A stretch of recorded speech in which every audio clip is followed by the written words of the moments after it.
Assalamualaikum. Good morning.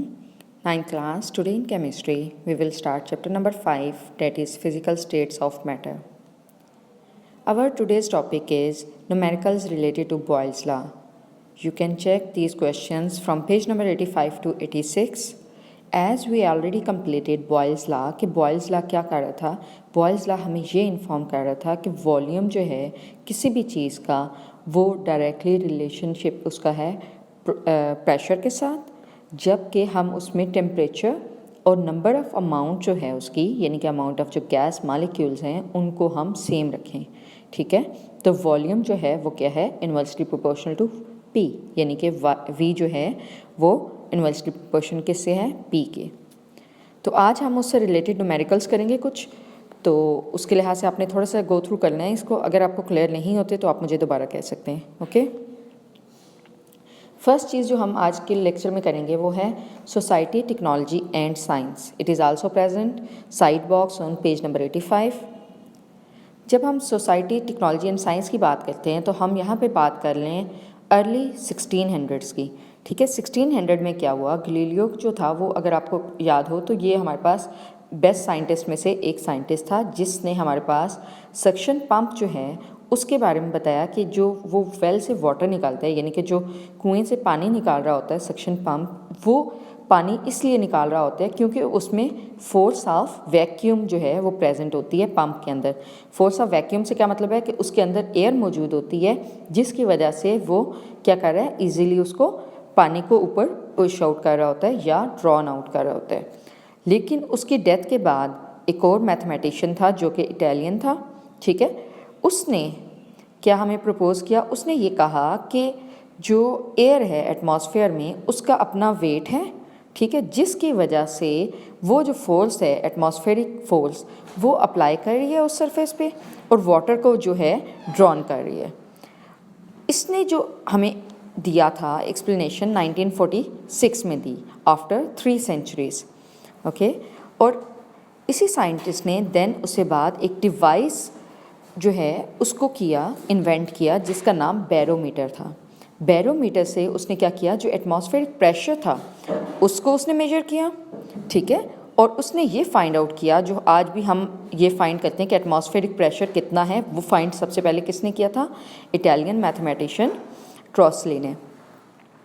और ये उसने क्या फाइंड किया था कि जब भी सी लेवल पे और 0 डिग्री सेंटीग्रेड पे, यानी कि आपने टेम्परेचर भी फिक्स रखा है और जो लेवल है वो सी लेवल रखा है, तब एटमॉस्फेरिक प्रेशर जो था वो कितना था, 760 मिलीमीटर मर्करी के इक्वल था।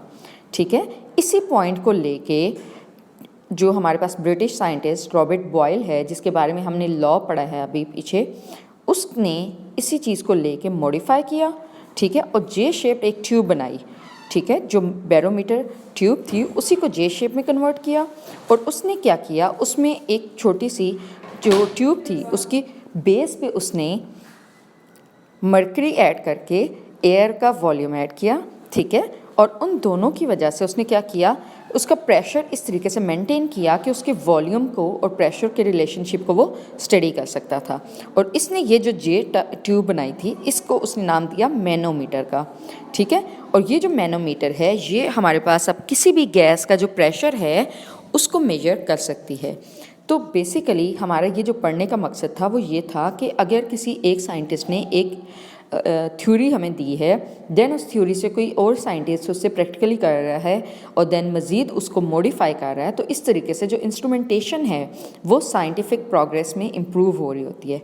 ठीक है, तो जब हम इस चीज़ के बारे में पढ़ रहे हैं तो इससे रिलेटेड आपका कोई क्वेश्चन नहीं बनेगा, जस्ट आप एक दफ़ा गो थ्रू कर लें इसको कि मेन चीज़ें क्या हैं, कि किसने इन्वेंट किया था बैरोमीटर, और सबसे पहले फोर्स ऑफ वैक्यूम किसने दिया, और देन जो बॉयल्स ने लॉ क्रिएट किया उससे पहले उसने प्रेशर और वॉल्यूम का रिलेशनशिप कैसे निकाला। ठीक है, मैनोमीटर कैसे उसने डेवलप किया। तो इसके लिहाज से थोड़ा सा बस आपने गो थ्रू करनी है। ठीक है, इसके लिहाज से मैं कोई भी क्वेश्चन आपको राइट डाउन नहीं करवा रही। ओके, सेकेंड जो हमारा आज के लेक्चर है उसमें है आपके पास फर्स्ट हम एग्जाम्पल की बात करेंगे जो 5.1 है पेज नंबर 85 पे ही, ठीक है, कि आपने क्या करना है, प्रेशर एंड वॉल्यूम का जो चेंज है गैस में उसको अकाउंट करना है। अकाउंटिंग से क्या मतलब हुआ कि हमने ये फाइंड आउट करना है कि आया जो बॉयल्स लॉ ने हमें ये बताया है कि प्रेशर और वॉल्यूम का एक अपना रिलेशनशिप है वो आपका होता है या नहीं होता, ठीक है, उसको हमने मैथमेटिकली आज प्रूव करना है। अगर हम इसको बात करें तो हमें ये पता है कि बॉयल्स जो लॉ था उसमें हमने क्या बात की थी कि जो प्रेशर और वॉल्यूम है वो कांस्टेंट रहता है, उनका जो प्रोडक्ट है, ठीक है, कोई भी दो सेट की कंडीशंस अगर लेंगे तो उनकी ओवरऑल जो प्रोडक्ट है वो सेम रहेगी। मसलन हमने सबसे पहले क्या किया है, हमने जो भी हमें दो वैल्यूज़ दी गई हैं कि इथीन जो है वो आपकी एंथीसिया एक गैस जो है उसके तौर पे यूज़ होती है, ठीक है, एंथीसिया जो यूज़ होता है ना उसमें यूज़ हो रही होती है। देन उसका उन्होंने प्रेशर दिया कि अगर प्रेशर जो है 2.5 है, ठीक है, तो वो चेंज करना है हमने फ्रॉम 1.05 टू 2.10 एटमॉस्फेरिक प्रेशर पे, ठीक है। तो बेसिकली हम क्या कर रहे हैं, हमने इसमें वॉल्यूम भी जो है वो भी फिर कम हो रहा है, ठीक है, कि हमने प्रेशर क्या किया, इंक्रीज़ किया ना, 1.05 से 2.1 एटमॉस्फेरिक प्रेशर किया है, तो वॉल्यूम जो था वो डिक्रीज़ हो गया, वॉल्यूम 2.5 से 1.25 चला गया।